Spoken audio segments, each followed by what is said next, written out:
New Thinking Aloud is presented by the California Institute for Human Science, Mind, Body, Spirit University, a leader in fully accredited in-person and online U.S. college degree programs in the topics we cover here. Visit their website at cihs.edu.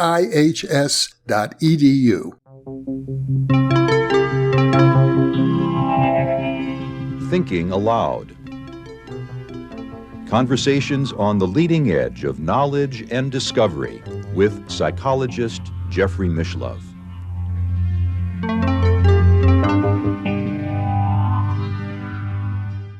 Hello and welcome. I'm Jeffrey Mishlove. Today we will be exploring two questions. What is Armageddon and how do angels fit in? My guest is Charles Upton. His first two books of poetry, Panic Grass in 1968 and Time Raid in 69, were published by City Lights in San Francisco, known for publishing the works of the great Beat poets. And he was really only a high school student then and considered the youngest member of the Beat generation.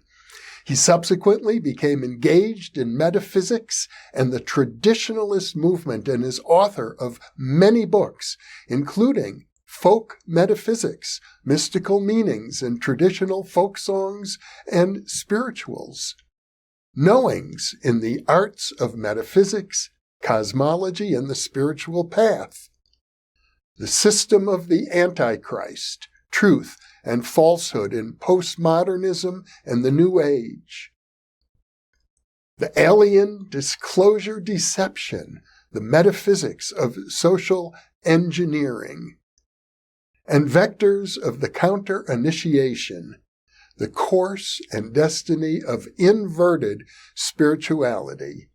Charles is based in Lexington, Kentucky, and now I'll switch over to the internet video. Welcome, Charles. Once again, it's a pleasure to be with you. Very glad to be here. And I'm glad you're still here. I know you've been struggling with cancer, so I regard every opportunity to have a conversation with you as a blessing. It seems to be just in a latent state, and thank God I don't have any symptoms, so, next time I go back to get checked out, we will see what's been going on. So. And once again, I'll let our viewers know if they look in the description of this video, we will include a link to your GoFundMe page. Yeah, I very much appreciate that. Yeah, and now I'm having to pay for getting rid of raccoons in my attic and repairing raccoon damage, which is pretty expensive. That's another. You can't start a GoFundMe for that. I might sneak some of this and pay these bills that are pouring in. Raccoons can be a problem. They're such cute creatures, but then they have this mask. They look like bandits. Yeah, and they're awfully smart.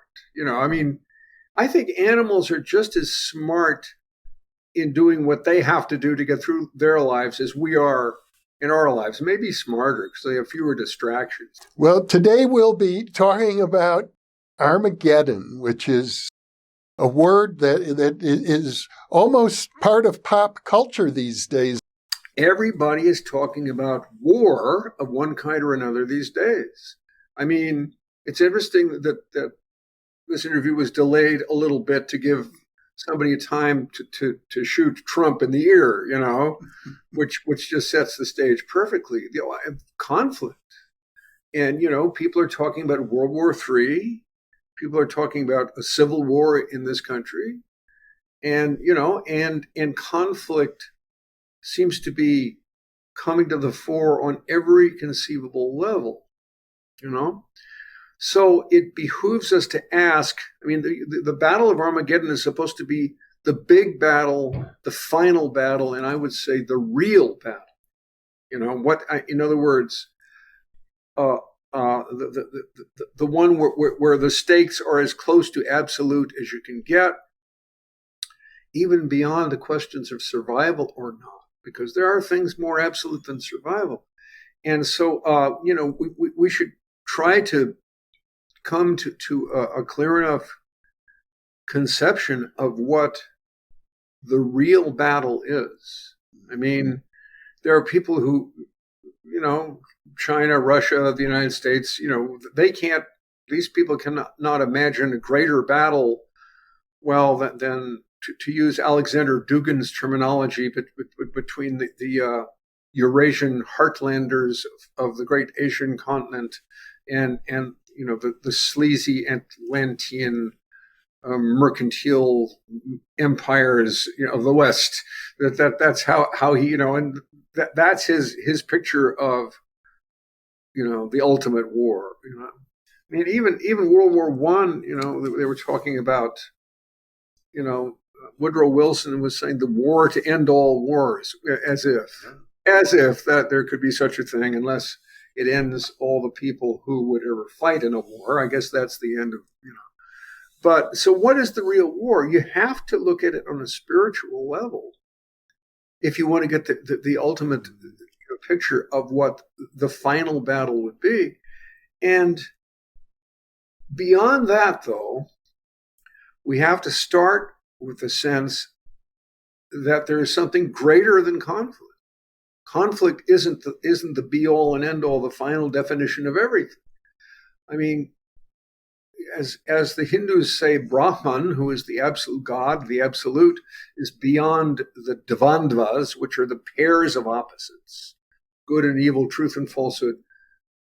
The ultimate reality is greater than all of that. So, so this means that, which you might put it this way, God is not going to fight in this battle. He is beyond the battle. So the battle has to do with whether we as a human race can place ourselves in line of the spiritual influences coming from God, or whether we will go in another way. That's the battle. But from God's point of view, he is an observer. He is looking on and saying, okay, I've set the stage, I've set the terms. Now let's see how you guys do. He knows how we will do, but in other words, he's the observer. He's not, someone we can call upon, fight on our side. Everybody who has some belief in spiritual power wants to get the spiritual power to fight on their side, or fight on the side of what they consider to be the true and the good. And sometimes the true and the good is just me against the world. I want God to fight for me against the bastards out there that are screwing with me. That's the very small idea of what Armageddon would be. We need a much bigger idea than that, and something bigger than civil war, and something bigger than World War III. So what is the real battle? That's the question. May I ask you a question? Because I know you're a Muslim, and I know that the term Armageddon is pretty specific to the Christian Bible.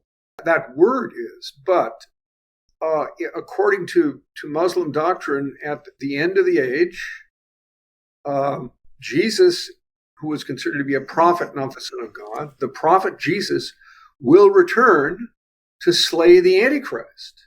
That's there. There's a lot of pretty canonical material in Hadith about that battle, how it's going to work out. It'll start in Damascus and such will happen. The Antichrist, who is called Al-Dajjal, will have these characteristics, and he'll be blind in one eye, and he'll wear a green turban, and he'll do this. And, there's the mythological and yet highly significant material about the final battle. And that's one way that Islam does have it, in other words, a final battle as well, under a different name. And also, the Sufis, when they talk about the greatest battle, or the greater struggle, the greater jihad, this is the struggle within ourselves against the forces that menace our integrity. That's the inner war, and it's a greater war. It's a greater war than any outer war, because that's why it's called the greater jihad. I think there are people who want to go to war in the outer world and even get killed because they don't want to face the inner war because it's so much hotter than merely going out on the street and shooting people and getting shot in return, or going, into war, in the forces of some nation. That's cool. You live until you die, and then when you're shot, it's all over. But the intimacy and the power and the rigor of the greater jihad is so formidable that people run to enlist in some war or other so they don't have to face it. So obviously they're fighting the greater jihad in projected form. Those people over there represent the forces that are menacing my integrity, not something in me, but those people. And so all I have to do is kill as many of them as I can, and I'm doing the right thing. So the greater jihad is greater than any outer war. On the other hand, it has reflections in the world. It's not like just all psychological. It's happening within you.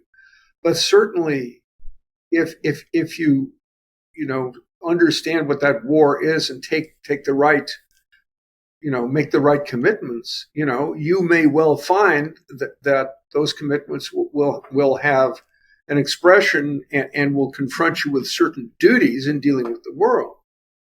But, it has to start with what is within you. And so what I say, if I want to simply define what Armageddon is, what the ultimate war is, there are forces which are certainly within each of us, but they are within the world, obviously, which are essentially inimical to humanity. They want the destruction of humanity, whether they want to kill all of us or turn all of us into transhumanist robots or do whatever it is that will destroy, will violate and destroy our humanity.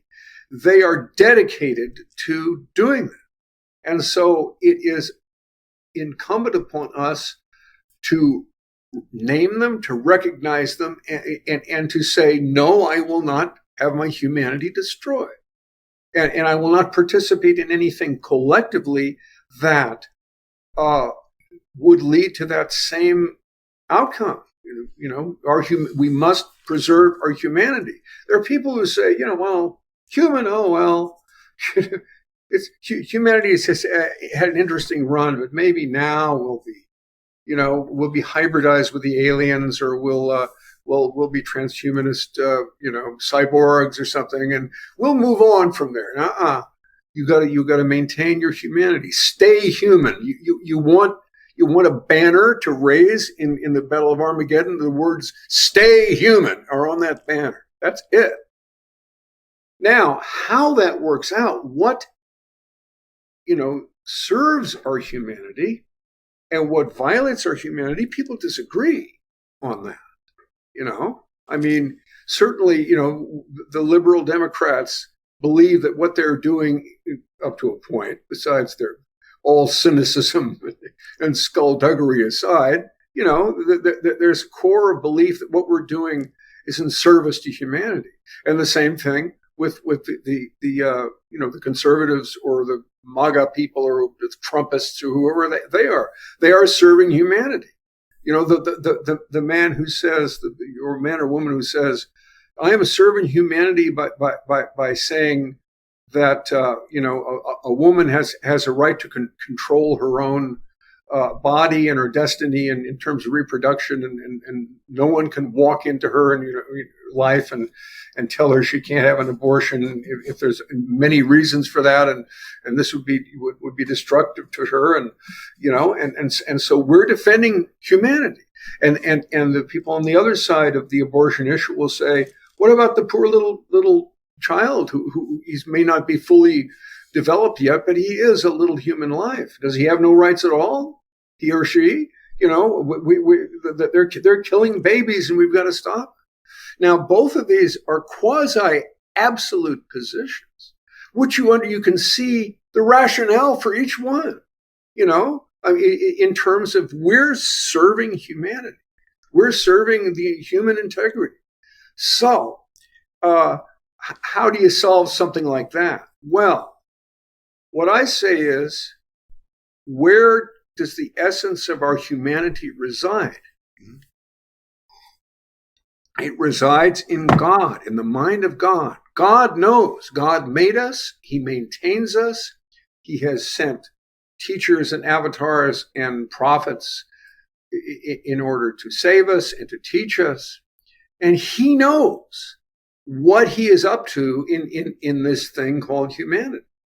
The perfect design of what the human being is rests within him, within his mind and in his heart and his reality. And we can't see that completely. You know, that's God's knowledge of who we are, and our knowledge of who we are is always going to be partial. His knowledge is perfect and absolute and eternal. He knows what the human form is and why he put us here. You know, I always like to tell the story, I'm sure I've told this before, from the Quran, where this is Allah and Adam. Adam represents humanity. You know, he's the essence of humanity. And Allah tells Adam the names of all things. And then he goes and he says, now, he takes Adam before the angels and he says, now tell the angels their names. And the angels themselves didn't even know their names. The angels are the archetypes of all things, but they don't know themselves in the same comprehensive way that the human being in potential can know. And so Adam informed them of their own names, you know. So that is the preeminence of Adam. And then you know, there's the story that then Allah says to all the angels, well, bow down to Adam. He knew your names. He's got the knowledge. You didn't have the knowledge, so make obeisance to him. And all the angels did except Iblis, who was to become the Muslim Satan. And he said, yeah, I'm going to bow down to this guy. You know, I am created of smokeless flame, which means he was of the jinn. You know, and this being is created of the mud of the earth. I'm not going to bow down. So, you know, he was cast out, but he was allowed, you know, he said, give me some time and I'll be able to screw with your precious human race. You know, Allah, you know, just try me. You see, you will see just how great these people are that you put so much stock in. And Allah says, all right, I'll give you time. You know what'll finally happen to you, but I'll give you time to screw with the human race and we'll see what happens. And this is very much like the book of Job. It's really, that's in Christianity pretty much as well. And so he says to the angels, well, I'm about to send Adam down to earth to become my representative and my viceroy on earth. You know, and the angels say, we hate to question what you're doing because after all, you're God and you know everything. And yet we have some insight into what's going to happen. You know what he's going to do down there, don't you? He's going to shed blood. He's going to do terrible things. And you're going to place him, you know, as your representative on earth, you know, please, you know, can you explain? And all he said was, I know something that you don't. See, so that's the preeminence of the human form. And so if we're going to defend the human form, we will have to go beyond our conceptions of what human integrity and human reality is. We will have to turn to absolute reality and say, somewhere within the mind of God is the knowledge of what the human being is, and our great preeminence and our great significance in God's plan for the universe. So, you know, we place ourselves under the allegiance to that conception, even if we don't understand it fully. We hope to understand it better as we go along, but we don't know what God is up to. It was up to in creating us. We just know it really meant a lot to him. So, you know, we will, you know, be servants of his perfect conception of us, even if we don't fully understand what that is. Now, once you make that commitment, and that takes some doing to get there, because you have to, see release, or at least see the limitations of every other conception you have of who you are and what is going on in the universe, and just say, whatever God, whatever his purpose for creating us, that's what I stand for. So I stand in wait. I am ready to be used by him in the service of that conception and in the service of my own integrity. Once you do that, it's a long way to get there. But once you do that, what will happen? Everything that is against that commitment is going to pop up. It's going to pop up in your soul, in your, in your inner life. It's going to throw itself at you from the world. The horrible things that are being done to the human race on every level. I mean, Elon Musk, places electrodes in our brains. And so maybe we'll all get electrodes in our brains and be connected with computers. That'll be so much easier. We won't have to mess with, keyboards and all this crap. But, we'll just be connected, and obviously this is the destruction of the human race. After that, we will no longer be fully human. And can we ever come back from that? I sincerely doubt it, although who knows? Maybe we can. Alien implants have been removed by surgeons from human beings, and maybe you can get rid of those. Will insurance pay for your Neuralink to be removed? I don't know. It's another question. But what attacks against us? And everybody with a different political or religious viewpoint has another version of what's attacking and destroying humanity.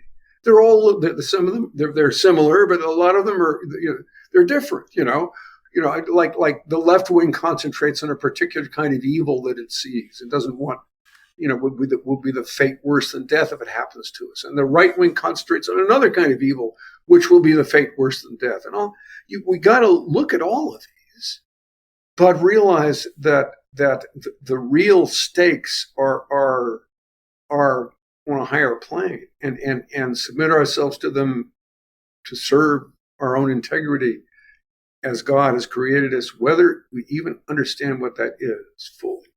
So that is the battle of Armageddon. It's been a topic that people, particularly in the Christian world, but I'm sure elsewhere, have been discussing for many, many generations, for eons. And I recently had a guest who pointed out, for example, that back in the 1300s or so, when the printing press was developed, people thought that was going to rob us of our humanity. Each of these things might have robbed us of a little of our humanity. I mean, even writing, even the first writing, I'm sure people were saying, but the human memory is so magnificent. We can memorize, in entire epics and cosmologies, and the bard will have this at his fingertips or at the tip of his tongue, and he will know all this.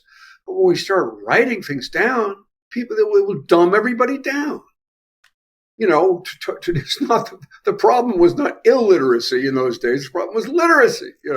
And that's why, particularly the Sunni Muslims, concentrate so much on saying the Prophet Muhammad, peace and blessings be upon him, was illiterate.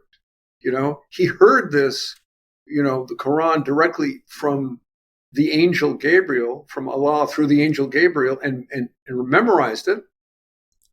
And it became part of his the store of his lore, and it was written down later. But if this wasn't automatic writing, it wasn't dictated to him, so he should write it. He heard it directly, so it's a more intimate and more complete knowledge that comes directly. That's why I like to phone people instead of texting them, because so much more gets through than if you just, text.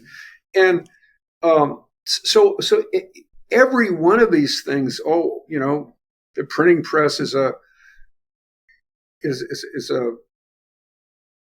of the devil, and or writing itself is of the devil. Well, that's the way it's always been. The more we develop various technologies, the less we are in ourselves. And we have to say this is inevitable. Here we are using computers in cyberspace. We can't say, we're this is a mortal sin, and we're, obviously this is what you do. This is where we are. But we have to recognize how something is lost every single time.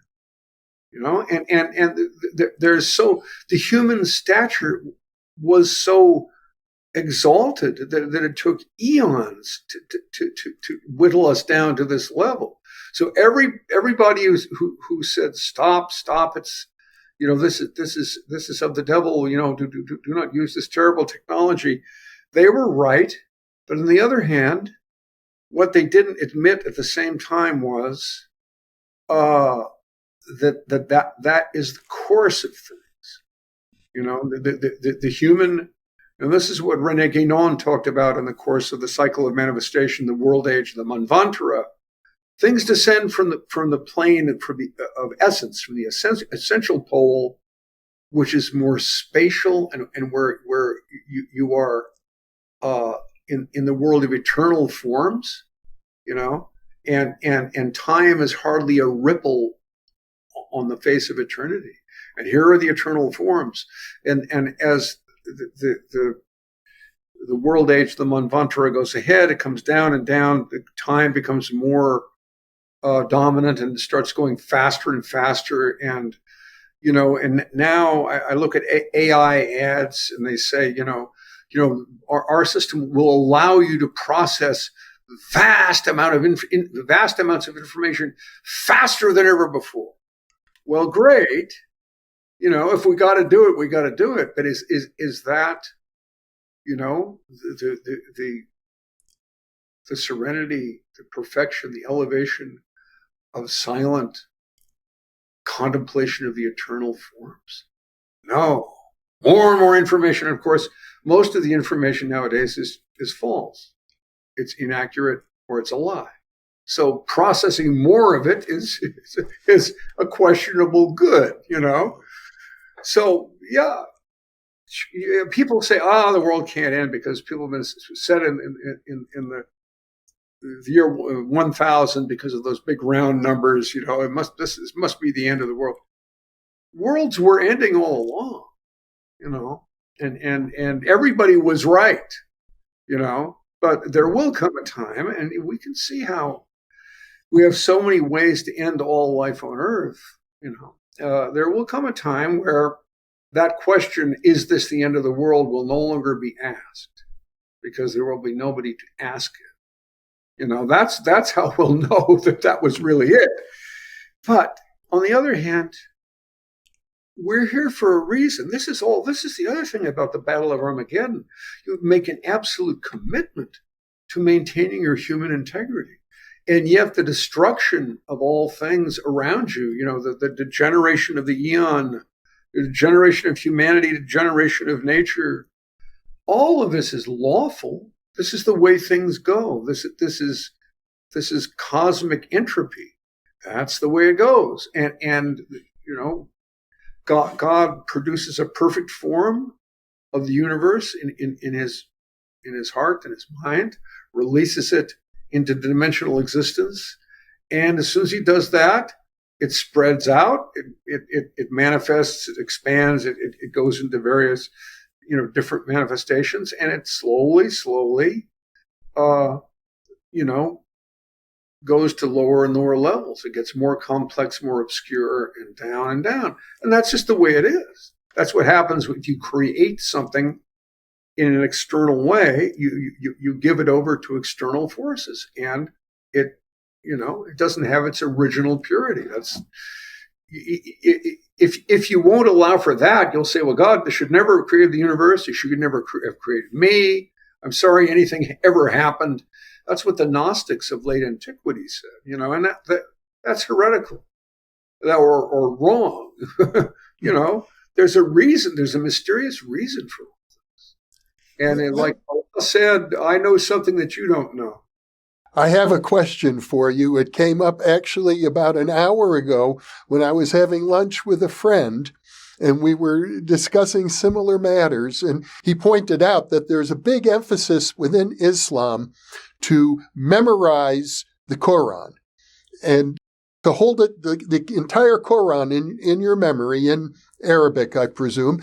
And the reason my friend told me that this was done is because it was thought that the jinns are so mischievous, they will come and try and distort the written text. But as long as people have the original Quran in their memory, they won't be deceived by the tricks played by the jinns.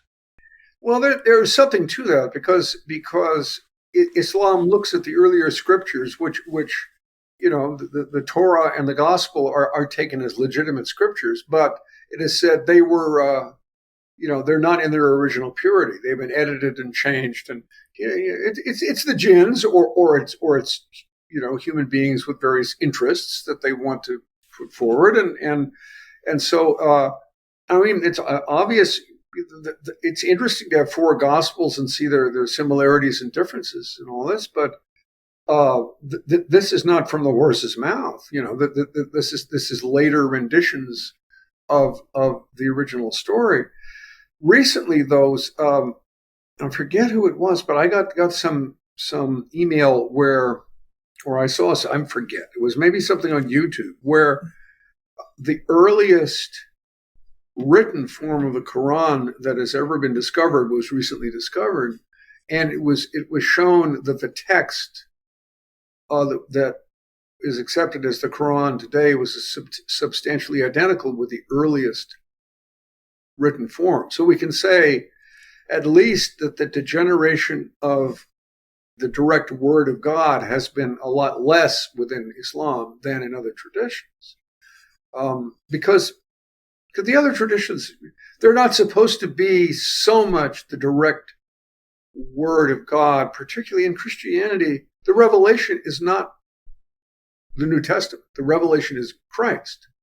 He is the original text, if you will, and the other the Gospels, the epistles. These are commentaries on or stories about the original revelation.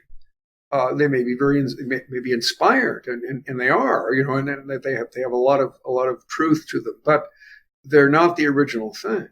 Whereas in Islam, the original thing is the very word of the Quran.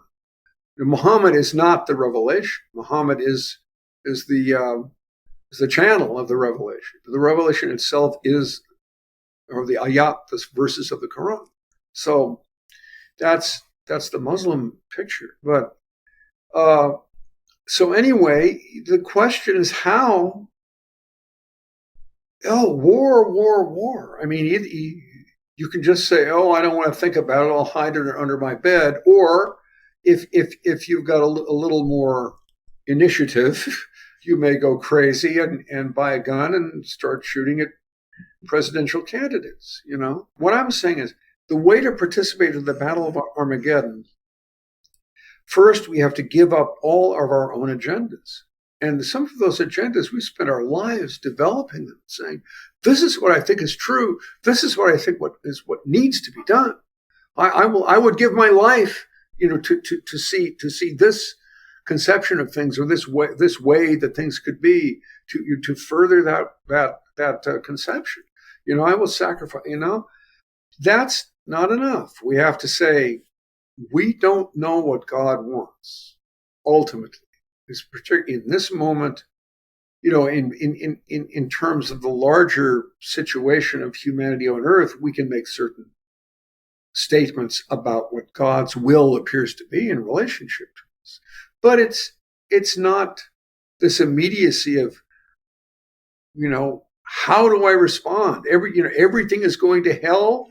And if I'm not supposed to just hide and totally distract myself and live in a world of pornography, video games, and drugs, or however people distract themselves. If I'm not going to do that, if I'm going to face it and meet the challenge, how do I do that? Because it's so easy to lose your mind, to make some choice that will just make things worse, And so that's why people don't, what W.B. Yeats said it perfectly in his poem, The Second Coming. He said, the best lack all conviction, while the worst are filled with passionate intensity. But we can't do. You don't want to be filled with passionate intensity and become a psychopathic killer in the name of the good, right? But you don't. It's no good to lack all conviction either, because that's too bad. We need to love the truth, to know the truth to the best of our ability, and to be convicted of our duty to live by and into that truth. We need the conviction, but the conviction can't come up from our own minds, from our own conceptions. We have to say, God, what is your will in general, of course, but in this moment, what do you want? Now, if we can really say that, and there's a lot of layers, you think you're saying that, then you find, I was just pushing one of my own agendas that I hadn't quite realized I had yet, and there's many layers to that onion. But if you can get to that essential thing, what is your will? Then it's possible, I claim, to bring the angels in to the story, into the situation. Because now, the other thing with angels, now this is one of the things I was going to read. We can get to angels. And this is by Rainer Maria Rilke, German Romantic poet. His masterpiece was called the Duino Elegies. He had 10 elegies. And these had to do, there was magnificent poetry. And they have very much to do with angels. And this are the first lines of the first of the 10 elegies. He says, "Who, if I cried out, would hear me among the angelic orders? And if my call did ascend, if I were gathered to the glory of some incandescent heart, my own faint flame of being would fail in its glare. For beauty is nothing but the beginning of a terror that we are still just able to bear. And the reason we revere it so is because it calmly disdains to destroy us. Every angel is terrible." Now, that gets rid of the idea that angels are, I want something nice after all this pain, all this struggle, all this rigor, and looking at darkness and struggle. Can't we have a nice angelic influence which will, just help me relax and get some more sleep at night, something sweet? Well, angels can be profoundly sweet, but they do have that element of terror. If we don't understand their awesomeness, then we haven't really encountered them. They are awesome. When angels appear in the Bible, they always appear, the first thing they say is, "Fear not," because they are fearsome, and so they have to say, "We're not here to destroy you. Don't let our awesomeness, scare you away, because we're here to tell you something." Now, people think, who think in terms of angels, I'm thinking of what John Dee and his Enochian magic of dealing with angels. And there's, some magicians have dealt with angels, a lot of them saying, well, we're white magicians, we're dealing with the angels, not the demons, or, but this thing of invoking angels, if we know the names of the angels, we can invoke them and call upon them for aid and this and this. Well, you can call upon them for aid, but not directly. You have to immediately go all the way to God and say, okay, this is my prayer, but I don't know what your will is. If your will is opposed to what I pray, then not my will, but thine be done. Whereas if your will is that I overcome whatever particular difficulty I'm praying about, if that is your will, then my petition is that you send your angels. If you will act directly, if that's what your choice is. But my petition is that you send the angels to guide me and to manifest the power that can clear away this darkness from my path. So you can say, let the angels appear, but you have to ask God for the angels. You can't go to them directly and try to manipulate. It's so easy to fall into magic. If we know the secret names of the angels in the Enochian language, or if we know the secret number of such and such an angel in the Kabbalistic system, we can manipulate and get the angel. No, you can't do that. We can't control these beings. They're vast.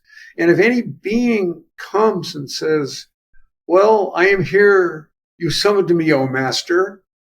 Well, that's not an angel. Angels do not say, you summoned me, O master, your wish is my command. I grant you 3 wishes. You know who that is. That's the jinn, right? And they're lying because you're not controlling them. They too are more powerful than you are. They're just pretending that you're controlling them in order to hook you, make you feel powerful. All of that has to go. No more magician. But the angels, I will say, it is my belief that at this point there is a vast angelic action and power. I mean, as if the angelic legions are pouring into the subtle level of terrestrial existence to go directly to battle against the forces of Antichrist and the forces that would menace our humanity, because it is God's will that we maintain our humanity. It's also God's will that if we don't want to maintain our humanity, that he'll let the forces of darkness destroy us. But if we say I want the human race and myself to be as you perfectly conceived of us, before time began, and because that's where my integrity is, and that's the only relationship I really have to truth. I can't relate to truth through the jinn or the UFO aliens, because they may be nice in their own world for all I know, but they're not human, so they can't help me.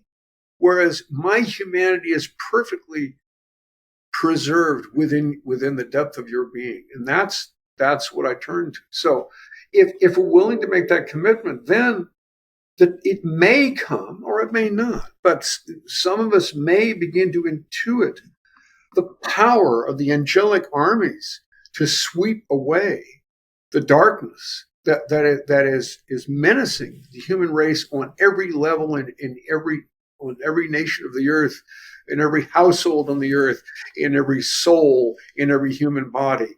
This war is going on, and the angels are there, and the angels are in arms, and they are carrying on the fight.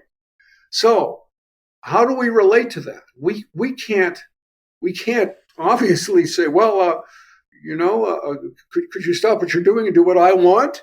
They can't do that, and how can we help them? We have no idea how we can even participate in that battle. So it is on a level that is beyond what we can usually conceive of as possible to even deal with. But what may happen if this is part of your spiritual destiny, and if it's in line with God's will, is that you will begin to intuit the power of the angelic armies in their battle that they are carrying on at this moment. And that's a lot. If you just sit there and are able to begin to see it or feel it, feel the awesomeness of it. Wow, that will change things. We don't know how it will change things, but that will change things. Feel that that the angels of God are going, to battle against the forces of darkness, because indeed they are. So maybe we'll just observe, like God. Like I said, God is just the observer in that battle. Maybe we'll just sit and observe. Who knows what will happen if we can intuit that. On the other hand, something may, not because we've called for it or defined what we want and try to get it, but something may come from that battle into our lives, and we will suddenly see we have a role. Oh, we can use you for this. Oh, you say you're ready? You say you're ready to do whatever we may say. Okay, here. And it will appear. And you'll find yourself doing something very active and with a great deal of power backing you up. But if you're going to get there, you have to completely negate all of your own agendas. You cannot use this kind of power. You can't use it, but you can make yourself available to it. And then you don't know what's going to happen. Maybe nothing but you're just an observer. We don't know what happens then. That's none of your business. But something, it's a formidable thing to intuit that battle. And the final thing I want to say, which I feel a little reluctant to talk about, but I think it's time. I guess I'll say, at least for me, the intuition of the world of the angels begins at what the Hindu yogis call, tantric yogis call the Brahmarandra, which is the crown of the skull. It's this little point at the top of your skull where the fontanelles of the, like the infant's skull, those bones haven't grown together yet. Later on, when you become an adult, they grow together. Now, there are Tibetan yogis who will do a form of yoga which has to do with raising kundalini and stuff like this, and that they will actually, those bones will begin to separate again. And it will get to the point where if someone is proficient in that form of yoga, the way that they show that they've done, that they've made progress in this is they'll take a spear of grass and they'll stick it in the hole that's appeared at the top of their head and walk around. Now, Kundalini yoga is dangerous, and I've been hurt by it in the past because I practiced it without guidance, and I would not say that anybody should get involved in it. I'm just talking about, I guess I'm talking about myself. I somehow, through this point, I feel from time to time an intuition of the reality of the angels. It's as if the angelic hierarchy starts here and goes up like this. It goes up wider and wider rings of the angels, up and up and up. This is the angelic world up there. That's where it appears in the subtle psychic perception, of the in the world of the unseen, the angels. You can more or less trust, and there may be exceptions to this, so don't quote me, but you can more or less trust what comes in here, I think. So if it's possible, and I know there are a lot of people in your audience, very, a lot of clairvoyants, a lot of world-class clairvoyants, and people who are, likely to have a certain degree of psychic and spiritual sensitivity. So that's why I'm saying this to you. But I have to say, don't just go off and try something. You have to see if God wants you to do this, or whatever you consider God to be, whatever you consider your guidance or your higher self or whatever you want to call that. See if this is right. Don't just do what I say because you could get into trouble. I got into trouble, but one of the main things that probably opened this for me, Tibetan Buddhists who Vajrayana Buddhists who came to the West, a famous name back in the 70s and I guess 80s was a Chogyam Trungpa of the who founded Naropa University in Boulder, Colorado, and he was the Tibetan Buddhist who sort of dove headfirst into the counterculture. He was, I call him a berserker. It's like, a berserker is the Norse warrior who they think probably stoned on Amanita muscaria mushrooms, will, get into a state of battle fury. And before the battle, he will run naked with only his sword into the ranks of the enemy and kill 40 or 50 people before they bring him down. See? And then the rest of the Vikings came, right? This was pretty effective psyops. You know what I mean? Wow. So in other words, it's that level of stuff. That's what Trungpa did. He came to the West. He didn't follow his basically his monastic vows. He became an alcoholic. He got in an automobile accident and was almost paralyzed. And he was probably in constant pain, and that's why he would drink. And yet he was an extremely advanced tantric Vajrayana yogi. So, he was going to bring this into our world at any cost, whatever the cost might be to him. And I fear whatever the cost might be to anybody else. But that was what he did, And so his lineage is a Kargyutpa lineage, which goes back to the great Tibetan yogi Milarepa. And the leaders of the Kargyutpa lineage are a lineage of tulkus or recognized incarnations like the Dalai Lama called the Gyalwa Karmapas. The Gyalwa Karmapa, the 16th Gyalwa Karmapa, came to San Francisco. I guess it was the late 70s, and he did something called the Black Crown ceremony. And everybody under the sun, I was there. Allen Ginsberg was there. A lot of people, in that world, and all the hippies and gay guys in their flamboyant outfits and whatever from San Francisco came to this.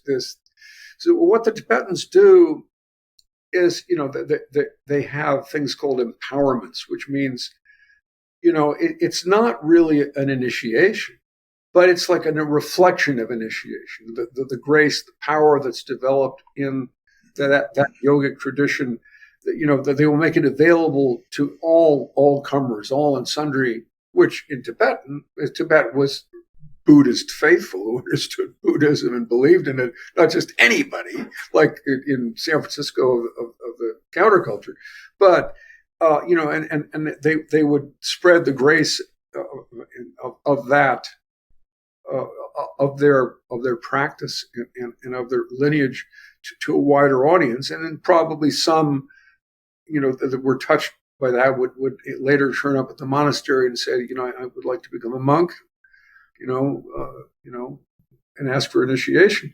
So he was doing this, and what he did is that was very heavy because he was there and he had these huge guards, big burly Tibetan guys armed with quarter staves, big heavy sticks, to beat anybody who would menace him.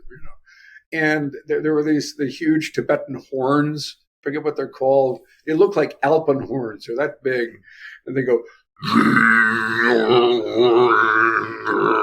the incredible sound.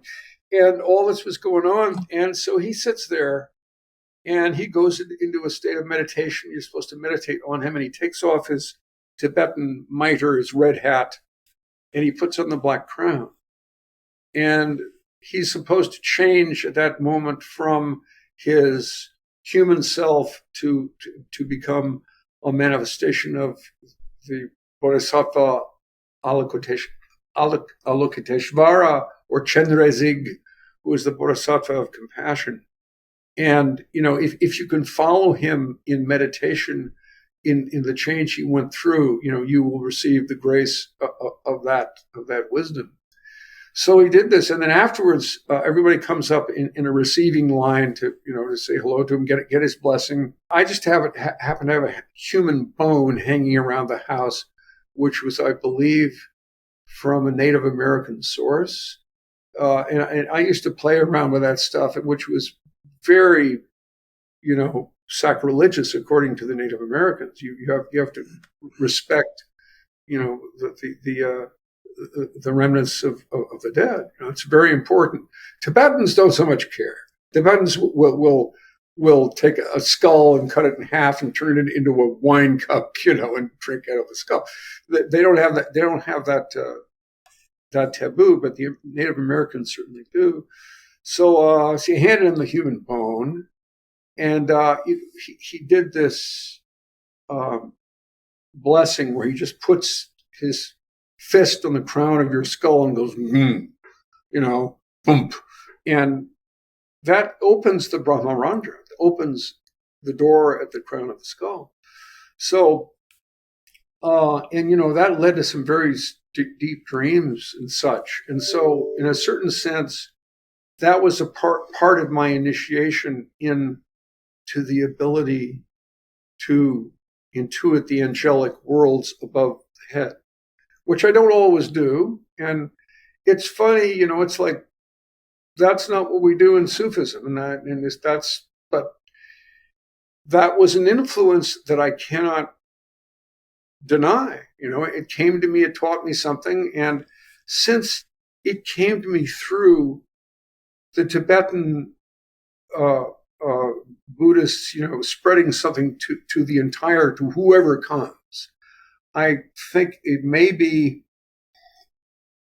God willing, appropriate for me to pass it on to whoever is listening, because this is not a special initiatory secret. This is just, what the Tibetans did for everybody. So, but there are undoubtedly other channels through which you can come to that intuition of the angelic, and certainly angels are so important in Islam. I mean, the Quran was given to Muhammad through Angel Gabriel, and the existence of angels is one of the articles of faith of Islam, and there are well-attested hadith that talk about the angels fighting on the side of the Muslims in the early battles. So, this is, I'm not making this stuff up. This is part of my tradition as well as other traditions. So, but if you're going to turn to the angels, first, understand they are awesome. They're not to be trifled with. And secondly, always turn to God, or whatever you consider to be the ultimate highest source. Kitty, the highest source first.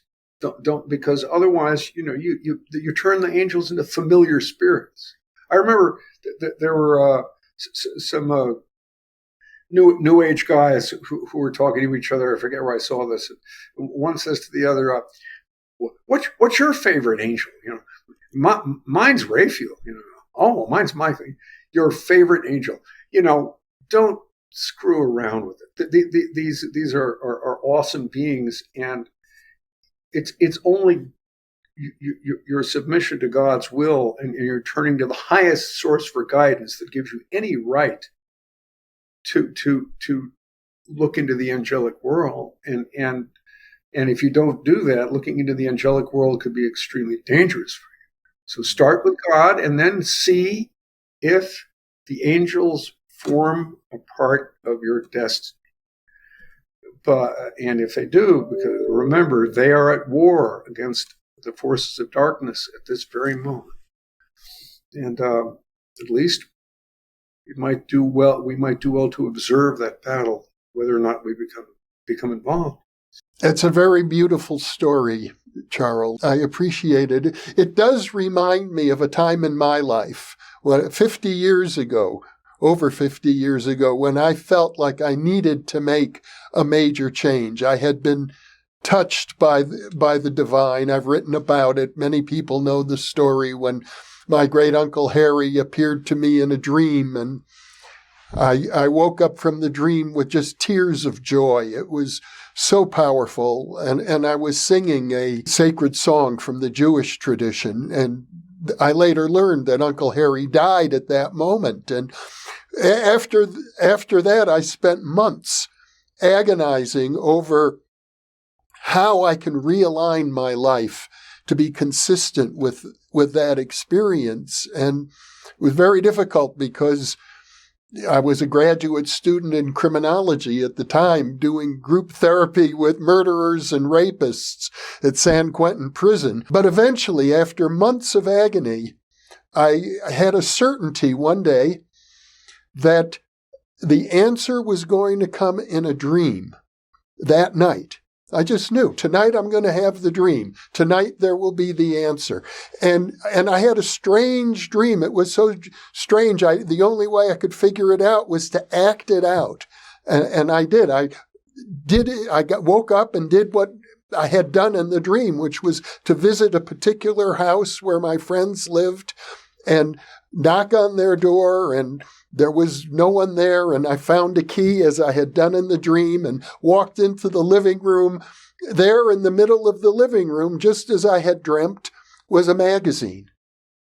And as I was paging through the magazine, it dawned on me to do what I'm doing today, 50 years later, interviewing people in effect. And which was the last thing on my mind at that time.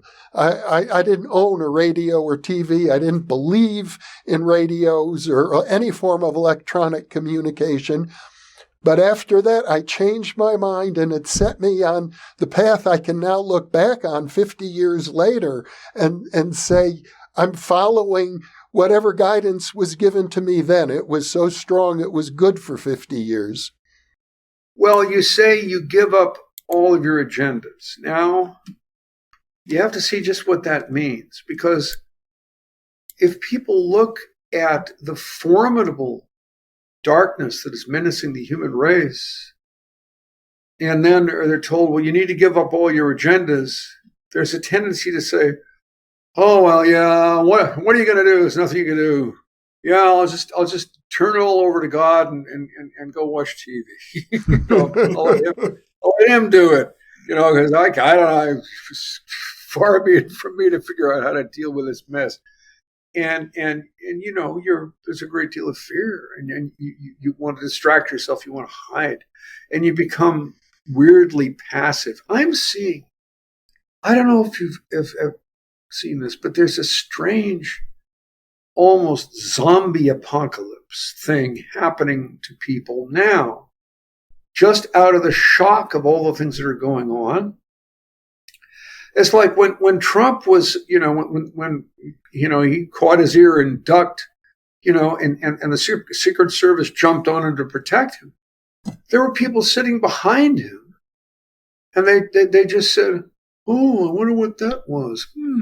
Scratching their heads. The normal thing would be to realize that he'd just been shot at and to scatter and get out of the line of fire. But nobody did that. They were passive. There's a great dangerous passivity coming over people, I think. And this means that the only people with any initiative ultimately are going to be the psychopaths if we don't watch out. We have to be ready, willing, and able to take action. And giving up all of our agendas doesn't mean we're not ready, willing, and able to take action. It means we are waiting for the command. When the command comes, we got to be ready to do it. We've got to have that tendency, and yet at the same time say, I'm not going to push any of my agendas. I'm not going to, try to make something happen that I think should happen. That's God's job to say what's supposed to happen. But when the command comes, I'm ready. And that's a little difficult. That's one thing that Islam probably is preeminent in. I saw this Lion of the Desert. It was that movie with Anthony Quinn, where he was playing a anti-colonial freedom fighter in North Africa against the Italians. The Italians were colonizing someplace, and you just see him as like a country teacher or imam or running a little masjid, a little school for kids, and teaching them their Muslim ABCs, and obviously he's just totally content in that life. He's not an activist running around looking for a cause to fight, and he's just doing his thing. But then obviously it becomes necessary to defend his nation against the Italians. So suddenly he's a warrior. He just, okay, that's what I'm to do. And he becomes, a preeminent warrior, and a powerful and competent and very strong, reliable and formidable warrior. And then the time comes, he loses and he says, oh, well, I lost. So I guess that's all over. And he just says, fine.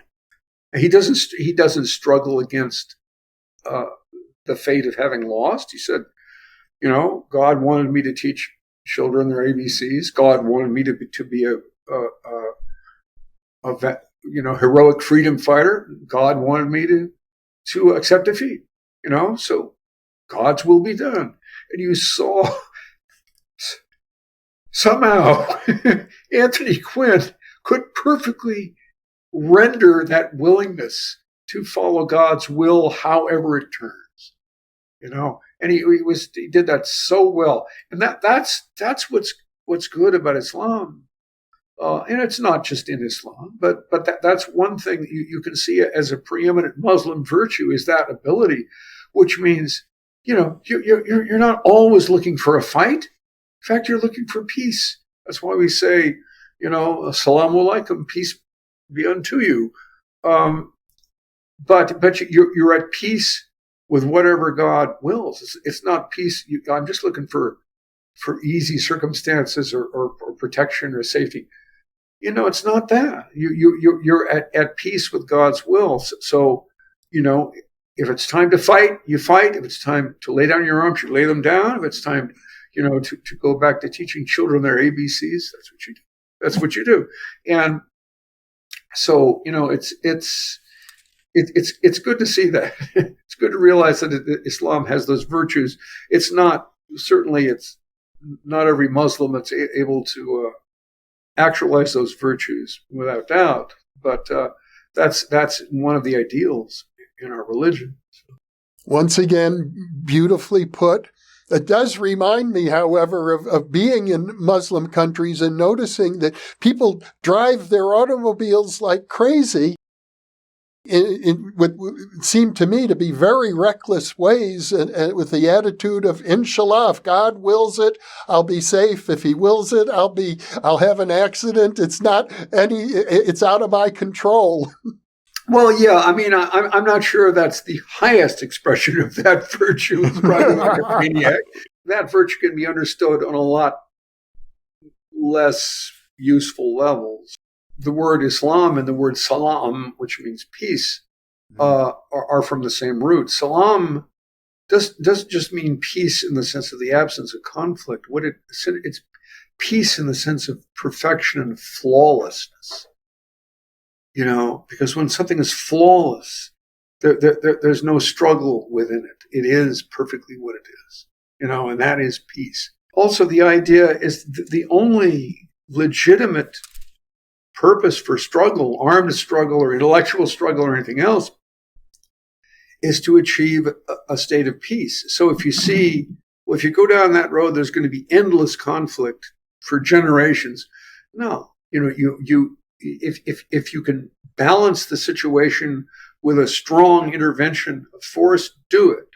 But if it is going to lead you into endless conflict, then don't do it. And it takes a lot of discernment to see the line between those two different things. But in any case, I'm just, the last thing I know that I want to say, this is from my epic poem, The Wars of Love. I wrote this years and years ago, 30 years ago.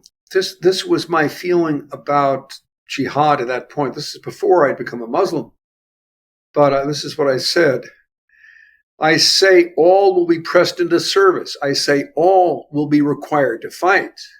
The passive, the coward, the innocent will be trampled down unless locked in single combat with Antichrist in mountain solitude and stillness. Invoke, therefore, the war in your marrow. Call on the fight you were born with, that enemy whose lie is cut and tooled precisely to cover your single truth. Pick targets. Each man is alone with all men in this night of war. The conglomerate form of death stands guard on each human door, solid to the bullet and the chisel, like those cliffs in the Sinai, in which our skirmishers discovered still living, the imprisoned forms of men. That was that. And later I realized I was probably writing about St. Catherine's Monastery at the foot of Mount Sinai, which is like a little fortress. It's one of the oldest monasteries in the world. It's Greek Orthodox. Within the walls of this monastery, which is still there, there's a mosque. Strangely enough, because pilgrims, before the Crusades in the earlier years, when they went on the Hajj, on the Muslim pilgrimage, they wouldn't just go to Mecca and Medina. They would, if they could afford it, go to many different sacred sites in the Near East. One of them being, of course, Mount Sinai. And so Muslim pilgrims would come to Mount Sinai, and so the monks built them a little mosque within their own monastery so that they would have a place to worship. So, and the Prophet Muhammad, peace and blessings be upon him, the first of his covenants of protection that were issued to the Christians of the world was issued to those monks, because he used to be the story told by the Bedouins of the area and by the monks, though not in a lot of other Muslim sources. There's allusions to it. You could have to piece it together, but it's not a major part of the Prophet's seerah or his biography. But the local Bedouins and the local Christian monks tell that Muhammad, well, as we know that before the Quran descended upon him through the angel Gabriel, he was a caravan leader. He worked in the business operations of his wife Khadija, and so he would lead caravans all over the Near East, trading and this. And one of the places he supplied was that monastery. I don't know what they produced there that he was trading for, but whatever, So that was one of his stops in Sinai. And apparently once he was resting under, the shade of a wall, and above him came, this is the story, legend, is all we know, what was an eagle. An eagle came and hovered above him. And one of the monks came out and looked at that and said, "This is interesting. This is significant." So he went in and talked to the abbot or the other monks, and they invited him in to the monastery and said, "Well, we consider that this was an omen of great things to come in your future." And those monks were not the only ones who recognized Muhammad's prophethood or potential prophethood before it ever came to him. There are other monks who said, you will be preeminent in your generation, or whatever they said, and he didn't see it. He says, "I'm just a caravan leader," and I said, "We want from you a a treaty or a letter or something that grants your protection to this monastery. And he said, I can't grant protection to anybody. I'm just a caravan leader. Well, he says, well, humor us, they said, just, we'll write a few things and tell you what, because he couldn't read, tell you what they are. And you just put your handprint, we'll give you the ink, you put your handprint on this piece of paper, piece of parchment, whatever it was, and, granting us protection. And later on, when the Muslims unexpectedly to Muhammad, I'm sure, suddenly within a generation, were able to take over half the known world. Phenomenal power in that expansion. And so, they were coming into the area of the Sinai and Egypt. And so at that point, this is called the Ashtiname, which is the first of the prophet's covenants with the Christians of the world. And it was kind of renegotiated, and a longer text was written, and it was signed by Ali and a number of future caliphs, and it granted them that protection. And this became the template for the prophet's covenants, which were granted to many different Christian groups, in the marches and in the outer borders of the Byzantine Empire, and also to some Jewish groups, and also to Zoroastrians. And they all seem to go back or have elements of the original document which he granted to those monks. These documents which say, no Muslim until the end, every Muslim until the end of time is commanded to protect Christians. That is your duty. You are not to rob them. You are not to excessively tax them. You are not to damage their buildings. Certainly, you're not to kill them. If Christian churches fall into disrepair, it would be a pious act for Muslims to help the Christians rebuild their churches. And you can see how that was, in the same spirit as the monks of St. Catherine's building a mosque within their walls for the Muslim pilgrims, and if your Christian wife wants to go to church, don't create problems for her, don't oppress her, let her do it, let her take,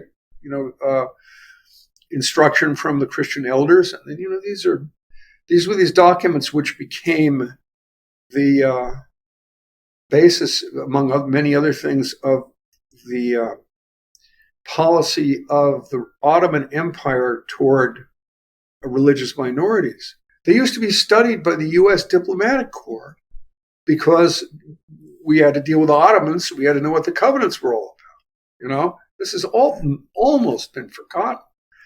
Recently, a new book has been written on the covenants. I forget its title, by a couple of people from the Hamid bin Khalifa University in Qatar, Ahmed Al-Wakil and Professor Zain. And that book was just presented to Pope Francis.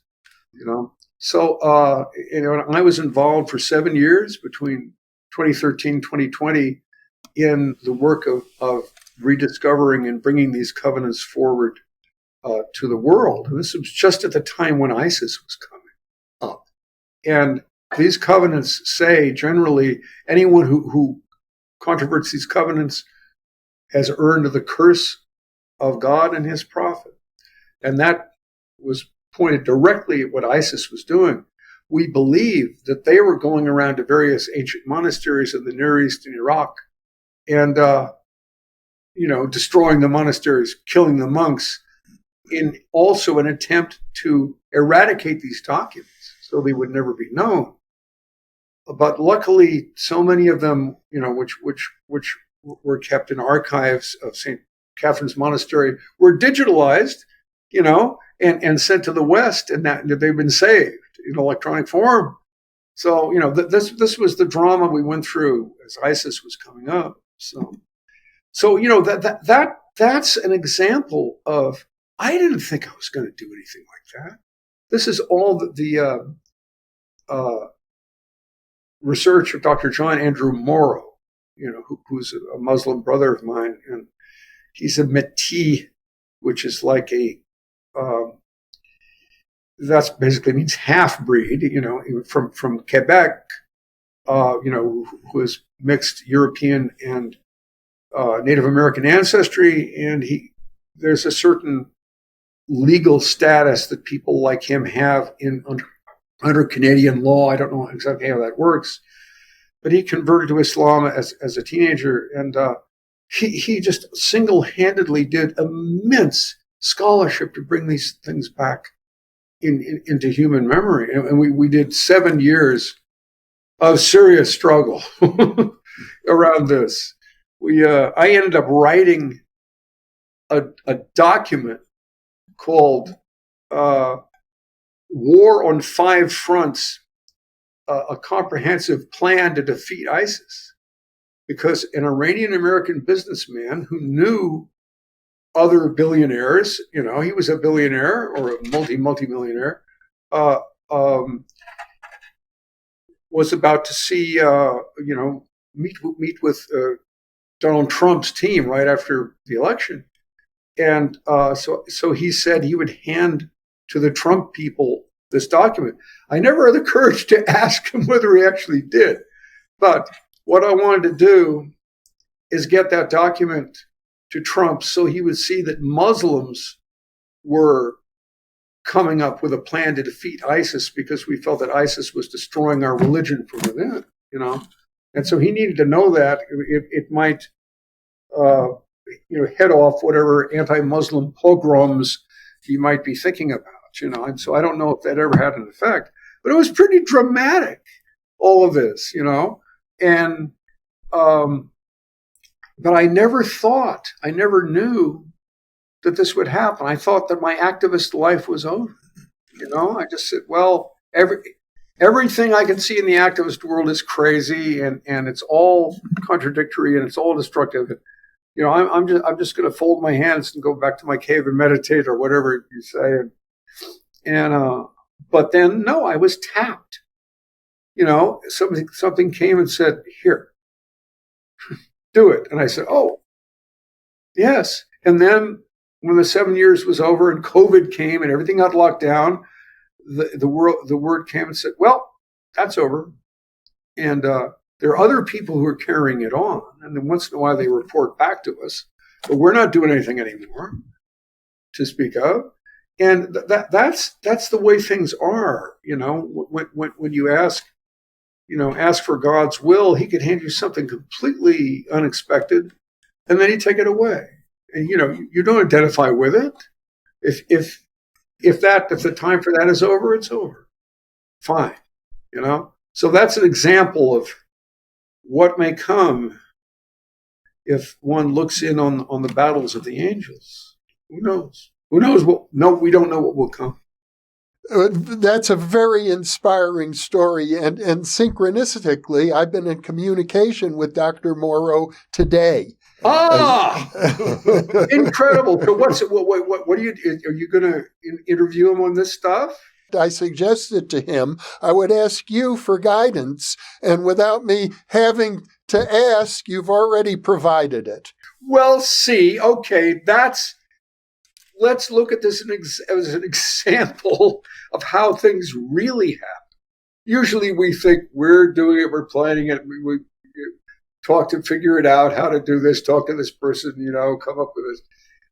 But it is all, it's all being inspired and directed from the invisible world. And usually we can't see into that world because we're supposed to have faith.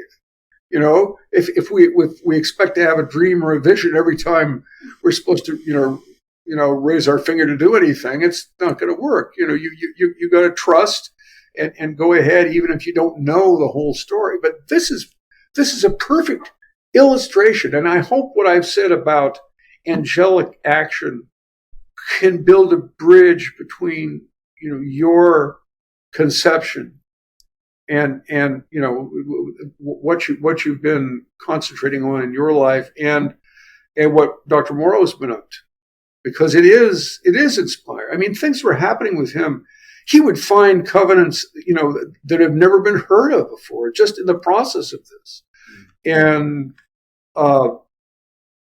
he kept saying, it's incredible. I was just doing this. And another one appeared, they were being given to him from somewhere else, and so maybe, he doesn't usually talk about the spacey aspects of it like I do, but he might have something to say.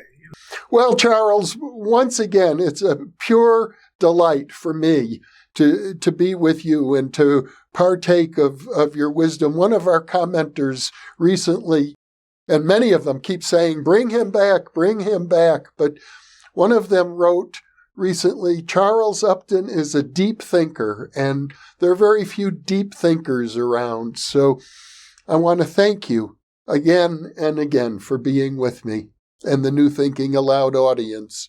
My poetic mentor, Lou Welch, Beat Generation poet Lou Welch, who ended up as an alcoholic suicide, had a poem in which he lamented. He says, full of my gift, I'm often left out and afraid. So, he gave a great deal, but man, you can't give unless people want to receive. If people are listening, you end up saying things you never had any idea you would say, because that's the other part of this. It's a circuit, and the other part of the circuit is necessary. The more people listen, the more true. If they listen with sincerity and desire for the truth, the more true speech appears. To satisfy their need. That's the way things go. Which is why I conclude each of these interviews by thanking our audience and reminding them that they are the reason that we are here. Yes. Thank you for listening. Thank you for your need. I mean, the Sufis say our connection with God is our need. If we had no need, how could we relate to God? It says Quran says God is the rich and you are the poor. Well, the rich is overflowing with the need to give, and the poor, is hungry and profoundly sunk in the need to receive. Being hungry and greedy is way different than being hungry and believing, that the bounty of God is just one heartbeat away.